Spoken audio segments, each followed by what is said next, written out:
Hi my loves, welcome back, and if you are new here, welcome. Here in this channel we talk about relaxed hair care, hair growth tips, protective styling, and so much more concerning the hair topic in general. So if you know you're interested in this type of content, please consider subscribing to join the family. So in today's video, I'm going to be sharing with you guys how to create a healthy relaxed hair regimen, or how to create a healthy hair regimen in general. So if you know you're interested, please continue watching. So the first thing I'm going to be talking about is know your hair. Everyone's hair can't be the same.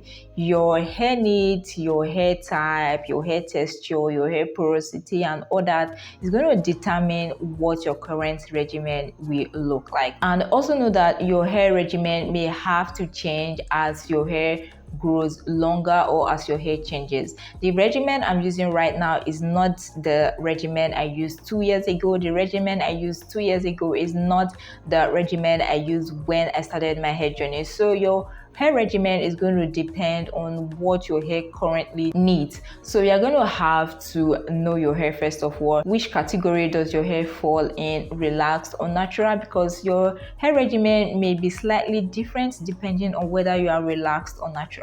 Know your hair porosity, because the hair products you're going to use for high porosity hair is going to be different for low porosity hair. Your routines are going to be different. For example, when you are deep conditioning your hair, you may have to use heat with low porosity hair compared to high porosity hair, where you can just slap on the product and the product will diffuse very easily into your hair. So it's going to depend on your hair type and what your hair currently needs. And if you are confused on what category your hair falls into, you can check out my previous videos to have a knowledge of what your hair currently needs. Now, after knowing where your hair belongs, the next thing you are going to have to continue is your schedule. If, for example, you have a schedule where you know you can't be free every night, maybe due to different factors, work or other things, you can't create a regimen that involves you moisturizing your hair every night, because if that happens, it will be hard for you to stick with the regimen. So you have to look at your schedule, know when it's comfortable for you, and know when you won't be in a rush, because the worst thing you can do when caring for your hair is to care for it in a hurry,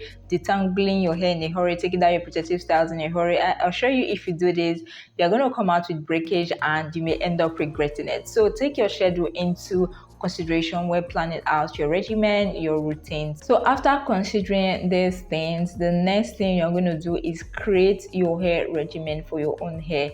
There is no need for you to copy another person's regimen. Your regimen may revolve around the same thing as another person. For example, my regimen revolves around low manipulation, protective styling, and relaxer stretches. You may decide to make your regimen revolve around that as well, but you can't copy every single thing. For example, if my relaxer stretches are usually every 6 months, you may decide to stretch your relaxer for 4 months. Now you are still using the same principle of relaxer stretches, but our regimens are not totally the same. So when creating a regimen, don't copy another person's regimen as a duplicate and just do everything like that, because it may not work for you. For example, if you've been living in your protective styles for 1 month and I usually live in my protective styles for 4 months, now if you decide to just copy my regimen and start living in your protective styles for 4 months, it's not going to go well with your hair, because your hair is used to being in a protective style of 1 month. So if you want to increase the duration of your protective styles, you can go from 1 month to 1 month and 2 weeks, just like that. So this brings me to the next point. Take it one step at a time. When you want to create a regimen, or when you want to modify a regimen especially, do not turn everything 360, like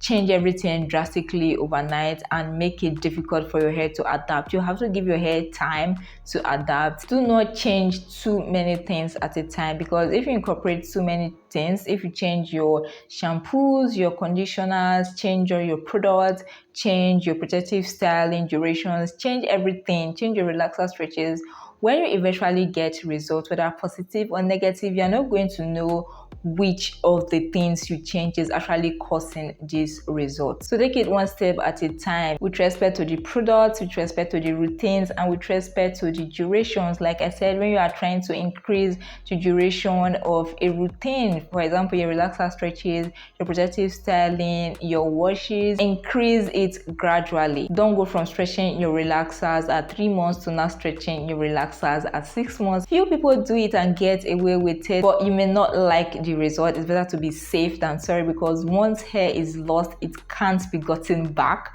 So it's better you take it gradually and learn along the way as your hair adapts to the changes. Now, when creating a regimen, there are different aspects of a regimen you have to consider. The first I'm going to be talking about is washing and conditioning. Washing and conditioning usually goes together, so that's why I'm pairing them. But sometimes some people do what is called co-washing, where you use just a conditioner to wash your hair without using a shampoo. I have not co-washed before, but I have used a shampoo that actually has a conditioner. So the product is actually a shampoo and conditioner in one, and this product is the Egg Glitters Hair Water Shampoo, which I've reviewed before on my channel, so you can check out the video if you are interested.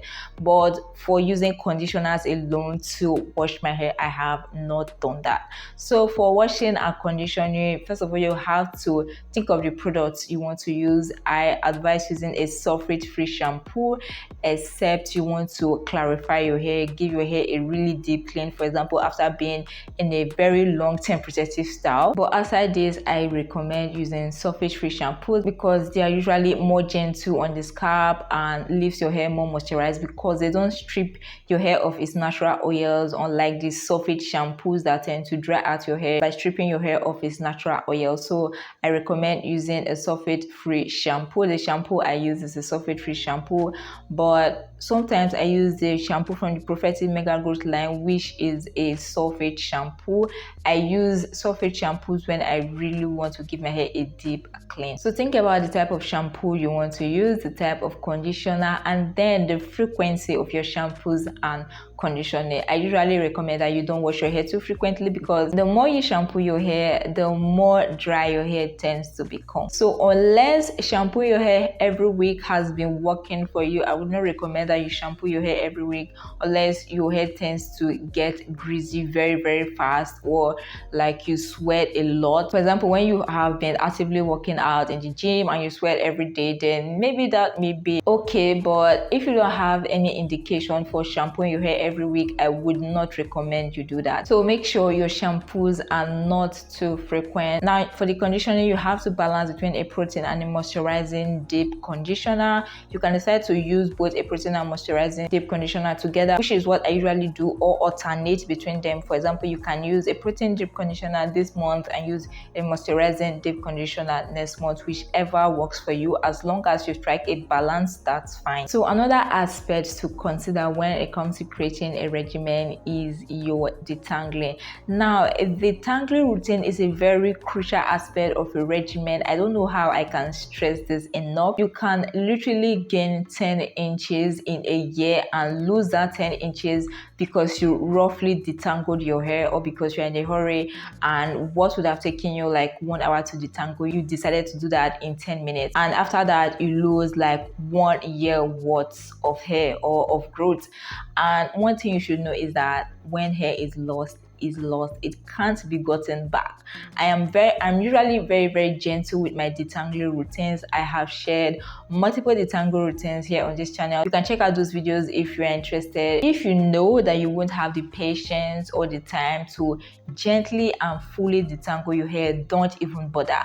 When you want to detangle your hair, plan for it. Make sure you have time, be calm, be gentle, and go gradually from finger detangling to detangling with a wide tooth comb, then a small tooth comb if it's necessary, which is what I usually do. Another thing to consider is the frequency of your detangling routines. Since my last relaxer till now, which is for the past 3 months, I have been detangling my hair about every 2 weeks, like once in 2 weeks. So it's not compulsory that you detangle your hair every day. If you know me, you'd know that I am a huge fan of low manipulation. The less you manipulate your hair, the better. So find ways to detangle your hair less frequently. You can put your hair in a style that tangles less frequently. For example, for the past 3 months, I have literally been putting my hair in a bun. So what I do is in the morning, I just refresh it and that's it. So find styles that are not stressful, styles that will make your hair tangle free, styles that are easy to refresh, and styles that would not require too much manipulation when you need to refresh them. Now, another aspect of your regimen you have to consider is your trims.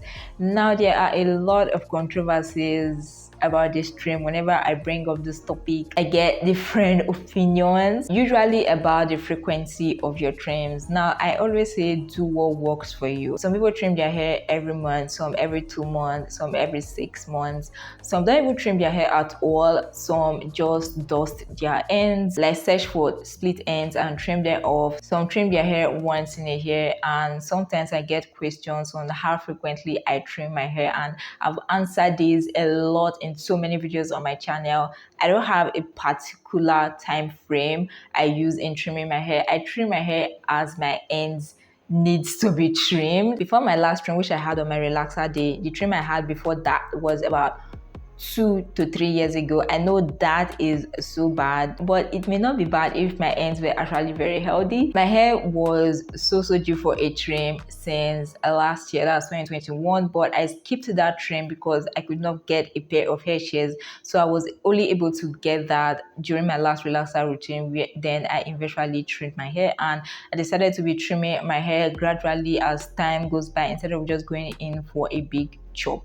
So, but my hair has been fine. The last length check I did put my hair at about 1 inch away from tailbone length, and my hair is healthy, as you can see. So it generally depends on your hair. If your hair can go a year without a trim, please, sis, don't care what anyone says, do what works for your hair. But if you know that if you don't trim your hair for 3 months, your ends start acting up and you're actually getting a breakage, then you have to go in and get a trim. So when it comes to trimming, I usually recommend doing what works for your hair. And another thing you have to consider with trimming is that do not trim with a pair of hair scissors. This can actually create more split ends. Always trim with a pair of hair shears. Another aspect of your regimen you have to consider is a method of drying your hair. Now, there are different methods of drying your hair, using heat and using heatless methods. Now, I'm not going to be talking about using heat in this video. And now for heatless method, you can use a drying and you can use a towel or shirt. Now, the towel or shirt part is what I want to emphasize on. Never ever use a towel when drying your hair. Now, if you notice, the texture of a towel is actually rough compared to your hair. A towel is actually very rough on the hair strands. This can cause split ends, can cause breakage. So it's usually recommended that when drying your hair, use a cotton t-shirt. A cotton t-shirt, not a towel, sis. Always use a cotton t-shirt when you want to pat your hair dry. Now, moving on, the next aspect you have to consider is your moisturizing and sealing routine. Now, this is also like the washing and conditioning routine, depends on what works for your hair. I don't usually recommend moisturizing too frequently because of product buildup. Personally, I moisturize my hair as the need arises. I look at my hair, and if I see that they are getting dry, then I go in to moisturize. So do what works for you. Some people moisturize once a week, some once in 2 weeks, some every day. Like I said, I don't recommend everyday moisturizing and sealing because you have more tendency to get product buildup. Now, if you say you want to use products every day and go into wash more frequently, that is even creating like a vicious cycle because you moisturize more, you get more product buildup, wash your hair more frequently. Now, because you're washing your hair more frequently, your hair will get dry more frequently, making you want to moisturize your hair more, and the cycle will just continue. So moisturize your hair at a frequency that is not too frequent to cause product buildup, but enough to prevent dryness of your hair. Now, the next aspect of your hair regimen you have to consider is protecting your hair at night time. Now, to prevent your hair from drying out, you have to use a satin or silk material. You can use this as a bonnet to cover your hair while you sleep. This is actually soft on the hair and helps to trap in the moisture. You can do that or either use a satin or silk pillowcase. By doing this, you are actually keeping your hair protected at night. That way, whatever you do, the moisture of your hair is locked in and your hair is less likely to get breakage because a satin or silk material is actually more gentle on your hair compared to other materials. So yeah guys, that is my tips on how to successfully create a healthy regimen. If you have any questions about creating your regimen, please make sure to leave them in the comment section down below, and I'll make sure to get back to you. If you watched this video this far and you enjoyed it, please don't forget to give it a big thumbs up. If you are new here and you aren't subscribed, please consider subscribing to join the family, and don't forget to turn on the post notification bell so that you'll be the first to get notified whenever I upload a new video. So yeah guys, that's it for today's video. Thank you so much for watching, and I'll see you in my next video. Bye.